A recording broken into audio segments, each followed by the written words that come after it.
الله من الشيطان الرجيم. بسم الله الرحمن الرحيم. فرح المخلفون بمقعدهم خلاف رسول الله وَكَرِهُوا أَن يُجَاهِدُوا بِأَمْوَالِهِمْ وَأَنفُسِهِمْ فِي سَبِيلِ اللَّهِ وَقَالُوا لَا تَنْفِرُوا فِي الْحَرِّ قُلْ نَارُ جَهَنَّمَ اشد حرا لو كانوا يفقهون فليضحكوا قليلا وليبكوا كثيرا جزاء بما كانوا يكسبون. فَإِن رَجَعَكَ اللَّهُ إِلَى طَائِفَةٍ مِّنْهُمْ فَاسْتَأْذَنُوكَ لِلْخُرُوجِ فَقُل لَّن تَخْرُجُوا مَعِيَ أَبَدًا وَلَن تُقَاتِلُوا مَعِيَ عَدُوًّا إِنَّكُمْ رَضِيتُمْ بِالْقُعُودِ أَوَّلَ مَرَّةٍ فَاقْعُدُوا مَعَ الْخَالِفِينَ وَلَا تُصَلِّ عَلَى أَحَدٍ مِّنْهُمْ مَاتَ أَبَدًا وَلَا تَقُمْ عَلَى قَبْرِهِ إِنَّهُمْ كَفَرُوا بِاللَّهِ وَرَسُولِهِ وَمَاتُوا وَهُمْ فَاسِقُونَ.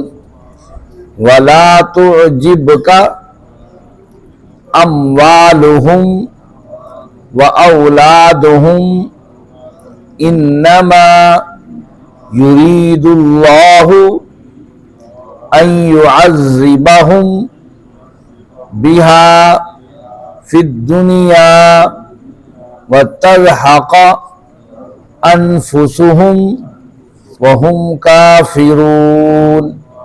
صدق اللہ العظیم.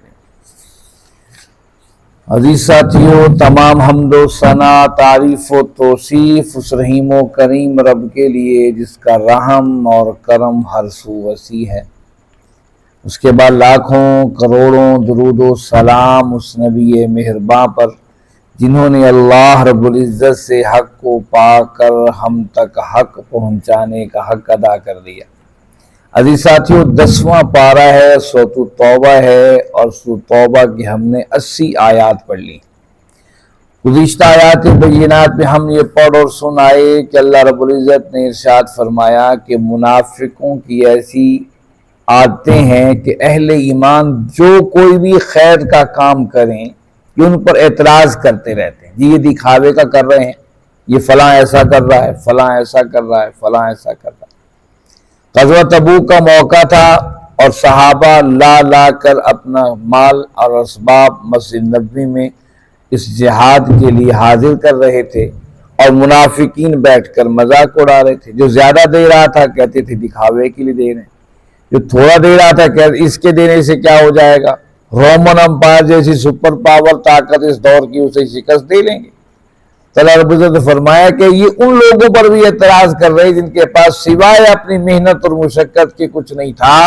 اپنی محنت اور مشقت کر کے لا کر کے بارگاہ رسالت میں اپنی کمائی اکٹھی کر کے جمع پونجی لا کر رکھ دی. آپ نے فرمایا یہ ایسے بدتمیز لوگ ہیں، ان کے لیے آپ استغفار کریں یا نہ کریں، یہ منافقین کی دوسری کڑی سزا ہے۔ پہلے شروع میں آپ نے آیات پڑھ لی تھی، اللہ رب العزت فرمائے منافقوں کو اپنے اجتماعی کاموں میں شامل نہ کریں، کسی فیصلے میں شامل نہ کریں، کسی مشاورت میں شامل نہ کریں، اس قابل ہی نہیں ہے۔ ان سے مشورہ لوگ الٹے مشورے دیں گے، ان کو کسی اہم عہدے پر متعین نہ کریں۔ یہ منافق ایسے لوگ ہیں کوئی کام بھی صحیح نہیں کریں گے۔ یا دوسرا حکم پچھلی آیت میں ہم نے پڑھا کہ ان کے لیے استغفار بھی نہ کریں، کیونکہ آپ کا استغفار ان کی بخشش کا سبب بن سکتا ہے، لیکن یہ اس قابل ہی نہیں ہے کہ آپ کو دھوکہ دیا، اللہ کو دھوکہ دیا ہے، اسی سے استغفار بھی نہ کیجیے، اس سے روک دیا گیا۔ آئیے دیکھیے آج کی آیات میں اللہ رب العزت نے کیا احکامات بتائے ہیں۔ آیت نمبر 81 سے ہمارے سبق کا آغاز ہو رہا ہے۔ فرمایا اعوذ باللہ من الشیطان الرجیم فرح المخلفون، فرح یہ خوش ہوئے، مخلفون پیچھے رہ جانے پر، بمقعدہم اپنے بیٹھنے سے، خلاف رسول اللہ، خلاف رسول اللہ صلی اللہ علیہ وسلم، اللہ کے نبی صلی اللہ علیہ وسلم کے پیچھے۔ وَكَرِهُ انہیں ناپسند ہے کہ یجاہدوا وہ جہاد کریں، بِأَمْوَالِهِمْ اپنے مالوں کے ساتھ، وَأَنفُسِهِمْ اپنی جانوں کے ساتھ، فی سبیل اللہ اللہ کے راستے میں۔ وقالو یہ کہتے ہیں لا تنفروا مت نکلو، فی الحر گرمی ہے، شدید گرمی ہے، قل کہہ دیجئے نار جہنم اشد حرا کہ جہنم کی آگ اس سے بھی زیادہ گرم ہے، لو کانوا یفقہون کاش یہ لوگ سمجھتے۔ اب یہ منافقین کا تذکرہ چل رہا ہے اس آخری رکوع کے اندر بھی۔ فرح المخلفون یہ بڑے خوش ہو گئے۔ اب یہ کہہ رہے تھے کوئی آ کر کوئی رخصت لے رہا تھا، کبھی کوئی رخصت لے رہا تھا۔ اس وقت امت مسلمہ کو اجتماعی معاملات لاحق ہو جائیں اور ایک اجتماعی معاملات کے اندر مشاورت ہو جائے اور اجتماعی معاملات کے لیے نکلنا ہو، اس وقت امت کو چاہیے کہ اجتماعی معاملات کی توجہ دے، ذاتی معاملات میں نہ پڑے۔ اب دشمن سے لڑنا تھا، سخت گرمی کی شدت تھی، فصل پک کے تیار ہو گئی تھی، اور آپ سب جانتے ہیں جب فصل آخری مرحلے کے اندر ہوتی ہے، گھر کی جمع پونجی بھی ختم ہوئی ہوتی ہے، اور سارا انحصار اس بات پر ہوتا ہے کہ وسائل یہ فصل بیچیں گے تو گھر کے اندر بھی اناج آئے گا اور پیسہ بھی آئے گا، لیکن ابھی تک گھر کی کنڈیشن بھی بڑی کمزور ہے، گرمی کی شدت بھی ہے، صحرا کا طویل سفر بھی ہے، اور فصل پک کر تیار بھی ہو گئی ہے۔ اس موقع پر منافقین جو رخصت لے کر جا رہے تھے، آقا کریم صلی اللہ علیہ وسلم رحم دل تھے، محبتیں بانٹنے والے تھے، انتہائی نرم دل تھے، تو وہ اجازت دے جاؤ بھی جاؤ ٹھیک ہے، جو رخصت لے رہا تھا جاؤ ٹھیک ہے، آپ کی مجبوری ہے تو کوئی بات نہیں، نہ جاؤ۔ اللہ نے کہا فرحا خوش ہو گئے، مخلفون، ویسے مخلفون کا مطلب تو یہ ہے پیچھے، خلف پیچھے رہ جانے والے، ایک اس کا معنی ایک اور بھی ہے، مخلفون کا مطلب جو اگنور کر دیے گئے، جو چھوڑ دیے گئے، ٹھیک ہے بھائی ٹھیک ہے، یعنی کہ معلوم ہے کہ جان بوجھ کر ایسا کر رہے ہیں، انہیں مجبور نہیں کیا کہ ان کے جان بوجھ کر جھوٹی باتوں پر اعتماد کر کے مانا کہ جھوٹ بول رہے ہیں، پتہ بھی ہے پھر بھی کہا ٹھیک ہے، یعنی کہ فرحا وہ خوش ہوئے، مخلفون اپنے اگنور ہونے پر، ہم چھوڑ دیے گئے، جان بچ گئی، بمقعدہم پیچھے بیٹھ گئے، خلاف رسول اللہ صلی اللہ علیہ وسلم جب اللہ کے رسول نکل رہے تھے ان کے پیچھے۔ اب اللہ فرمایا وَكَرِهُوا أَن يُجَاهِدُوا بِأَمْوَالِهِمْ وَأَنفُسِهِمْ انہوں نے ناپسند کیا اپنے مالوں کے ساتھ، اپنی جانوں کے ساتھ اللہ کے راستے میں جد و جہد کرنے سے۔ وقالوا یہ اعتراض کیا، جو پیچھے رہ گئے تھے نا، جو پیچھے سچے مسلمان تھے، ان کا ذکر اسی سپارے کے آخر میں آئے گا، سچے مومن تھے، وسائل نہ ہونے کی وجہ سے رہ گئے، ان کے پاس بھی جا پہنچے، کہنے کہ پریشان کیوں ہوتے ہو، اس گرمی کی شدت میں تو مر ہی جانا تھا تم لوگوں نے، گرمی کی بڑی شدت تھی، اچھا ہوا تم نے نکلے۔ وقالوا لا تنفروا فی الحر، اور دوسروں جو نکل رہے تھے انہیں بھی کہا بے وقوفو، گرمی کی شدت پہ رومن امپائر سے جا ٹکرانا ہے، تم تو جاتے جاتے آدھے میں راستے میں آدھے ہو جاؤ گے، گرمی کی بڑی شدت ہے۔ اللہ جواب نار جہنم اشد حرا، اوئے کیسی باتیں کرتے ہو، جو جہنم کی آگ ہے اس کی حرارت اس سے بھی زیادہ تیز ہے اس گرمی کی شدت سے، اور ساتھ ہی لو کانوا یفقہون، انہیں بات سمجھ ہی نہیں آ رہی کہ اللہ کا نبی حکم دے رہا ہے اور اس کے مخالفت کر رہے ہیں، اور یہ قیامت تک کے لیے قانون ہے، اللہ کے نبی صلی اللہ علیہ وسلم کو حکم سے اسی دور کے لیے نہیں تھا، آپ کا ہر حکم قیامت تک کے لیے، اس امت کے لیے. اس کے مقابل جب انسان اپنے اندر سے تدبیریں ڈھونڈے گا اور نکالے گا، اللہ اس کو ایسی ذلیل کر دے گی. وَلَوْ كَانُوا يَفْقَهُونَ، کیسے نہ سمجھ لوگ. فَلْيَضْحَكُوا قَلِيلًا، بس لازمی چاہیے کہ یضحکوا، یہ ہنسیں، قلیلاً تھوڑا، وَلْيَبْكُوا كَثِيرًا، اور روئیں زیادہ، جَزَاءً بِمَا كَانُوا يَكْسِبُونَ، یہ اس کا بدلہ ہے جو یہ فیصلے کر چکے ہیں، جو یہ کام کر رہے ہیں، اس کا بدلہ یہ ہے. جو ان فیصلہ کر لیا، یہ خوش ہو رہے ہیں بے وقوف. انہیں تو رونا چاہیے کہ ہم اتنا بڑا، ہم اللہ کے نبی کا حکم چھوڑ دیا ہے، رسول اللہ صلی اللہ علیہ وسلم کے حکم ہم نے چھوڑ دیا ہے، اپنی مرضی کی زندگی جی رہے ہیں، جبکہ اللہ اور اس کے رسول کی مرضی کے ساتھ اپنی زندگی کو جینا تھا. فَلْيَضْحَكُوا قَلِيلًا وَلْيَبْكُوا كَثِيرًا، اس کا معاملہ یہ ہونا چاہیے تھا، انہیں تھوڑا ہنسنا اور زیادہ رونا چاہیے تھا. یہ خوش ہوئے بیٹھے جو کہ انہوں نے کام کیا. فَإِذَا اللَّهُ إِلَىٰ طَائِفَةٍ مِّنْهُمْ فَإِذَا اللَّهُ، اب یہ سارے یہ خوش یہ تھے، یہ رومن امپائر سے لینے جا رہے. اول تو گرمی کی شدت سے راستے میں ہی ختم ہو جائیں گے. اگر کبھی یہ پہنچ بھی گئے رومن امپائر، روم چھوڑ دے گا انہیں. اب کوئی یہاں سے مٹھی پر لوگ نکل کھڑے ہو امریکہ کے مقابلے میں. اب بتا لو کہ بے وقوف امریکہ سے لینے جا رہے ہو، کیا کر رہے ہیں؟ آج دنیا میں سب سے بڑا سپر پاور اسی طریقے اس دور میں رومن امپائر بہت بڑی طاقت و قوت تھی. اس دور کی دوسری امپائر ایران کو شکست دے چکی تھی. اس پر یہ لوگ تیار بیٹھے ہوئے تھے کہ یہ تو بچنے نہیں، اور اللہ کے محمد صلی اللہ علیہ وسلم کو کسی نے چھوڑنا ہے. ہمیشہ لیڈر و قائد کو پکڑا جاتے تو واپس آئیں گے نہیں. اول تو گرمی کی شدت ختم کر دے گی، بچ بھی پہنچ بھی گئے تو رومن امپائر نہیں چھوڑے گا. اپنے حساب سے تیار ہو گئے کہ عبداللہ بن ابی جو ہمارا سردار ہے منافقوں کا، جو ہمارے سارے چالوں کو سمجھتا ہے، اس کو ہم نے سردار بنا. اب اللہ کے رسول غزوہ تبوک پر پہنچ گئے تھے. اب وہیں سے واپسی ہو رہی تھی. یہ آیت اتری، فَإِن رَجَعَكَ اللَّهُ، یا اللہ نے اپنے محبوب کے واپس لوٹنے کی طرف اشارہ کر. تم بیٹھے ہو سمجھے ہو کہ واپس نہیں آئیں گے، لیکن میرا محبوب واپس آئے گا.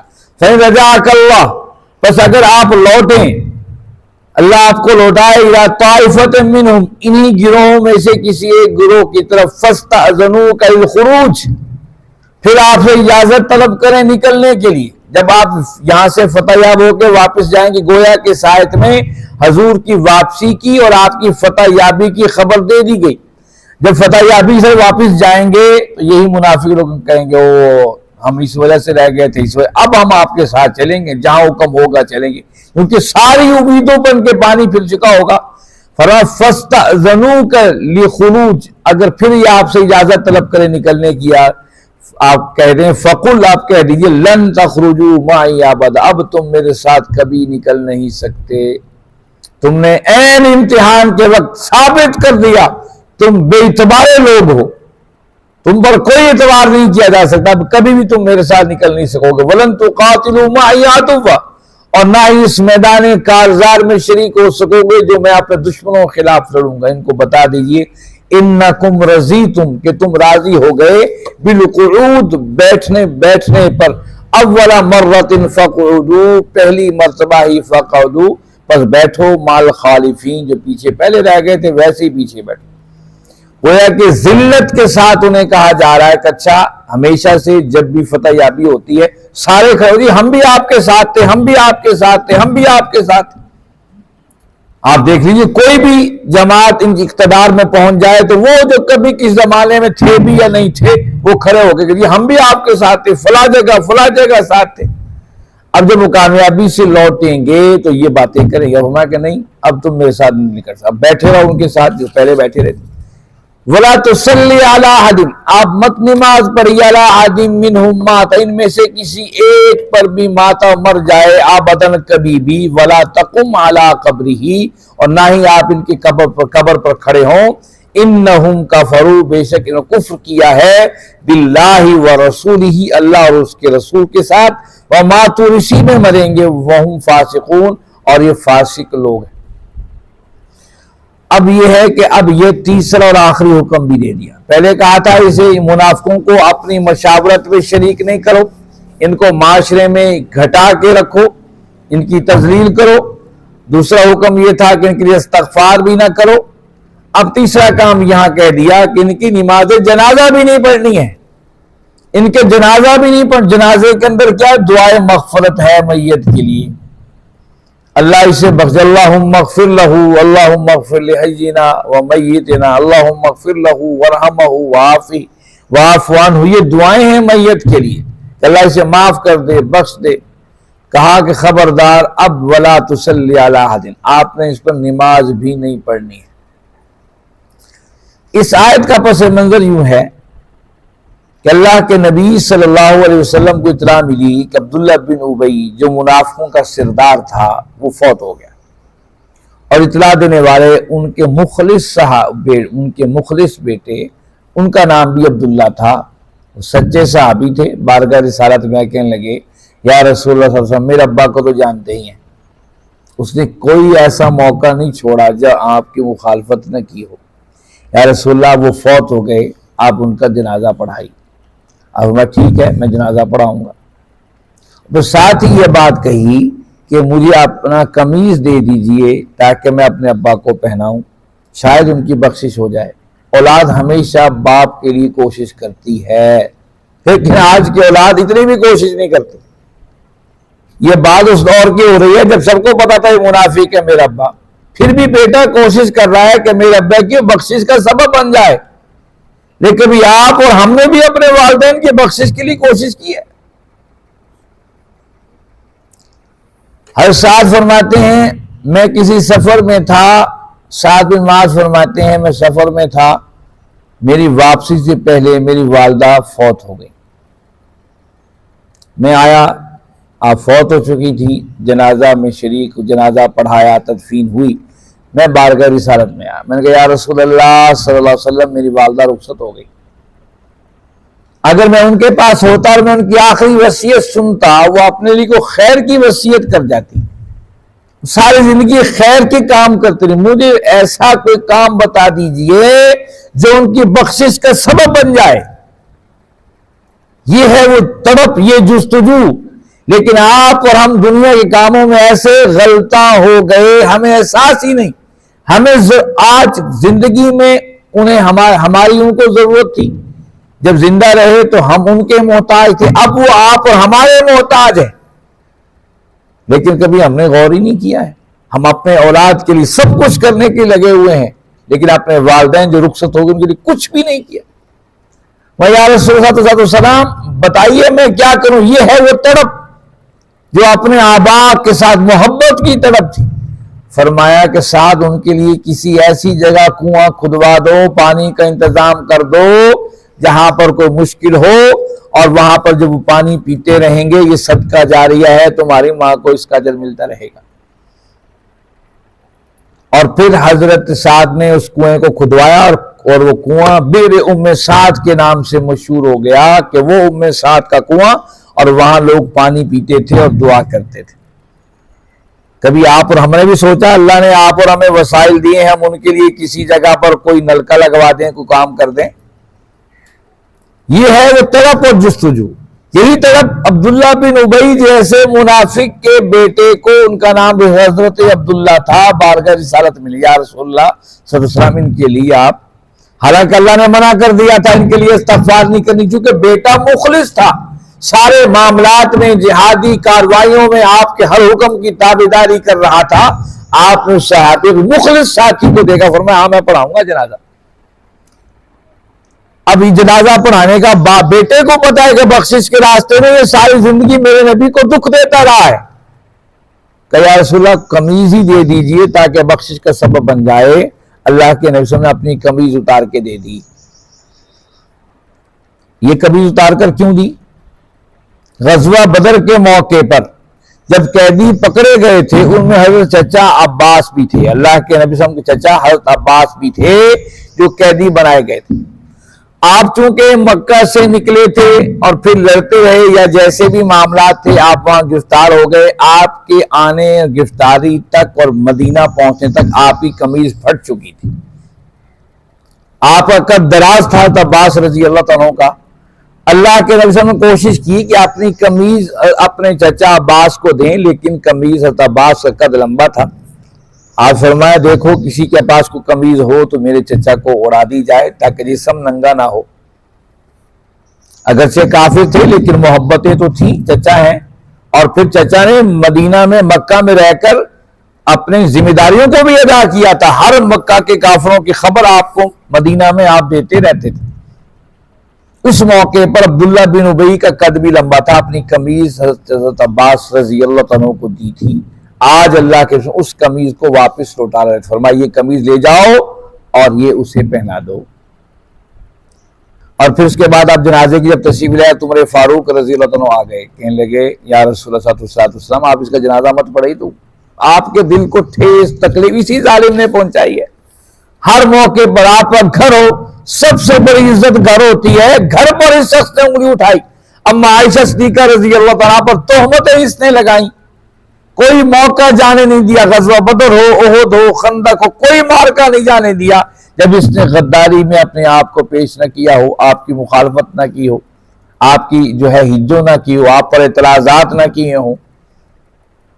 اب میں عمر ہٹ جاؤ، میں نے ایک تو ان کے بیٹے سے وعدہ کر لیا ہے مجھے جنازہ پڑھانا ہے، اور پھر اللہ کے تشریف لائے اور آپ نے جنازہ پڑھایا۔ کمال دیکھیے، یہ ہے اپنے رب کی اپنے محبوب سے محبت۔ پہلے نہیں روکا، حالانکہ پہلے لوگ دیتے کہ میرا محبوب جنازہ نہ پڑھنا، جب نماز جنازہ پڑھا لیا، جب یہ آیت اتری، دیکھو اللہ اپنے محبوب سے کتنی محبت کرتے ہیں۔ جو محبوب نے فیصلے کر لیے، رب نے فرمایا کہ میرا محبوب تیرا فیصلہ بھی میرا فیصلہ ہی ہے۔ جنازہ پڑھا لیا، پھر فرمایا وَلَا تُصَلِّ عَلَىٰ أَحَدٍ مِّنْهُمْ مَاتَ أَبَدًا، میرے محبوب آج کے بعد اب کسی کی کہ آپ نے جنازہ نہیں پڑھانا جب وہ مر جائے، وَلَا تَقُمْ عَلَىٰ قَبْرِهِ، اس کی قبر پر بھی نہیں کھڑے ہونا۔ قبر پر کھڑے ہونے سے مراد یہی ہے، آپ قبرستان جاتے ہو، کسی قبر پہ کھڑے ہو تو لامحالہ آپ دعائے استغفار ہی کرتے ہو، اللہ اسے بخش دے، دعائے مغفرت ہی کرتے ہو نا۔ اکثر دوستوں کو بھائی صبح قرآن کلاس میں کیوں نہیں آتے، وہ کہتے ہیں ہم اپنے والدین کی بخشش کی دعا کرنے جا رہے ہیں۔ او بھائی یہ جو قرآن پڑھ رہے ہو یہ بھی آپ کے والدین کی بخشش کا سبب ہے، جو قرآن سیکھ رہے ہو، سمجھ رہے ہو، اپنی عملی زندگی میں اتار رہے ہو، اور جو آپ اتارو گے آپ کے اس پڑھنے سے آپ کی نسلیں درست ہوگی، اس سب کا دل آپ کے والدین تک جائے گا۔ اس سینکڑوں دعاؤں سے بہتر یہ اللہ کی کتاب ہے، آپ وہ بھی اپنی ذمہ داری نبھائیں، ضرور نبھائیں، لیکن اس قرآن مجید کے لیے اپنا وقت نکالیے۔ یہاں سے اٹھ جانے کے بعد جو آیات پڑھی جاتی ہیں، گھر میں کسی موقع پر ان کو ایک نظر دیکھ لیجئے، بغیر ترجمے کے قرآن سے دیکھ لیجئے، آپ کے ذہنوں میں آیات اور واقعات تازہ ہو جائیں گے۔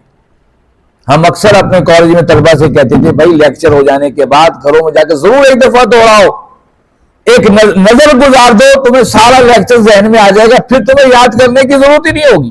اور بات بھی ایسی ہے، آپ یہاں جو پڑھتے ہو صرف اس کو جا کر گھر میں ایک نظر قرآن پاک کو دیکھو، تلاوت تو آپ نے کرنی ہے، اسی طرح انہی آیات کو تلاوت کر لو جو یہاں صبح ہوئی یا کل آئندہ ہونے والی ہیں، ایک نظر اس کو دیکھ لو، خود بخود آپ کے ذہن ہی تازہ ہو جائیں۔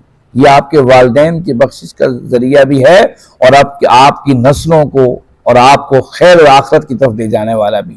وَلَا تَقُمْ عَلَىٰ قَبْرِهِ، ان کی قبر میں مت کھڑے ہو، إِنَّهُمْ كَفَرُوا بِاللَّهِ وَرَسُولِهِ وَمَاتُوا وَهُمْ فَاسِقُونَ، کیوں کہ اس لیے کہ اللہ اور اس کے رسول سے کفر کیا ہے اور یہ فسق پر مرے ہیں، نافرمانی پر مرے ہیں، نافرمانی پر مرے۔ اس لیے علماء نے یہ بات کہی ہے، اس پر علماء نے کہی ہے کہ معاشرے میں کوئی ایسا شخص جو سرعام اللہ اور اس کے رسول کی احکامات کی مخالفت کرتا ہو باوجود مسلمان ہونے کے، معاشرے کے اندر تو عام کو جنازہ پڑھائے تو پڑھائے، وہاں کے مشہور و معروف علماء ان کا جنازہ نہ پڑھائیں، تاکہ لوگوں کے اندر حوصلہ شکنی ہو، جو اللہ اور اس کے رسول کی باتوں پر عمل نہیں کرتا ہے، لوگ معاشرے میں دیکھ لیں کہ ان کا جنازہ بھی عام لوگ پڑھائیں گے، خاص لوگ نہیں پڑھا سکتے۔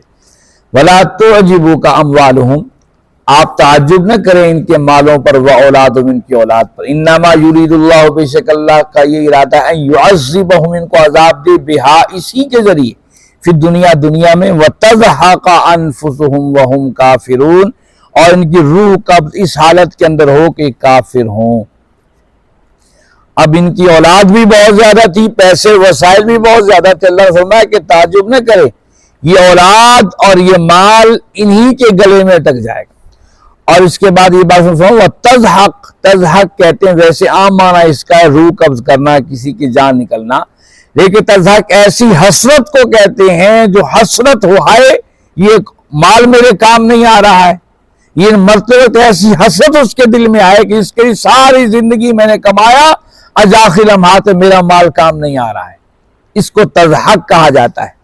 میری اولاد اتنی زیادہ آخری لمحے میں، کوئی کہیں بیٹھا ہے کوئی کہیں بیٹھا ہے، آج ایک گولی دینے کے لیے میرا بیٹا، یہ میری آنکھوں پر ہاتھ رکھنے کے لیے میری اولاد میرے پاس موجود نہیں ہے، یہ حسرت ہے، تضحک۔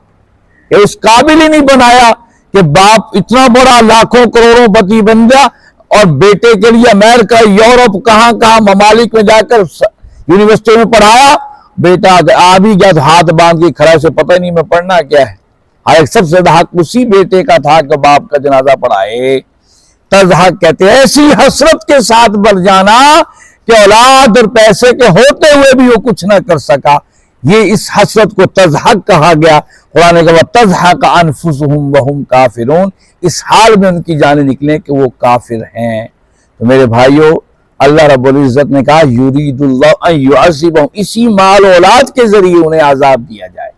اس لیے اللہ اور اس کے رسول کی محبت اپنی زندگی میں رکھیے۔ محبت وہی ہوتی ہے جو عمل اور کردار میں بھی رنگی ہوئی ہو۔ صرف یہ نہیں کہ دل سے محبت کرتا ہوں لیکن میرے رویے، میرے کردار، میرا گھر، میرا معاشرہ جیسا تیسا چلتا ہے چلتا رہے، قطعاً ایسا نہیں ہے۔ یہی وہ کردار تھا جس کی گواہی منافق اور مومن مدینہ کی سرزمین پر دے رہے تھے۔ اس کردار کی گواہی منافقوں کے پاس نہیں تھی۔ قرآن کیسے ذلت ہمیں تذکرے کر رہا ہے، وہ گواہی اہل ایمان کے پاس تھی۔ انشاءاللہ آئندہ آیات میں اس کے تذکرے بھی پڑھیں گے، کیونکہ اللہ نے جہاں پر جو ہے مخالفت کی باتیں کی وہاں محبتوں کی باتیں بھی کی ہیں۔ یہ قرآن کی زبردست طریقہ ہے۔ انشاءاللہ کل ہم اس کے آخری حصے کو پڑھیں گے۔ اللہ رب العزت سے دعا ہے اللہ رب العزت آپ اور ہم سب کو سمجھنے اور اس پر عمل کرنے کی توفیق عطا فرمائیں۔ وآخر الدعوانا ان الحمد للہ رب العالمین والصلاة والسلام علی سید المرسلین۔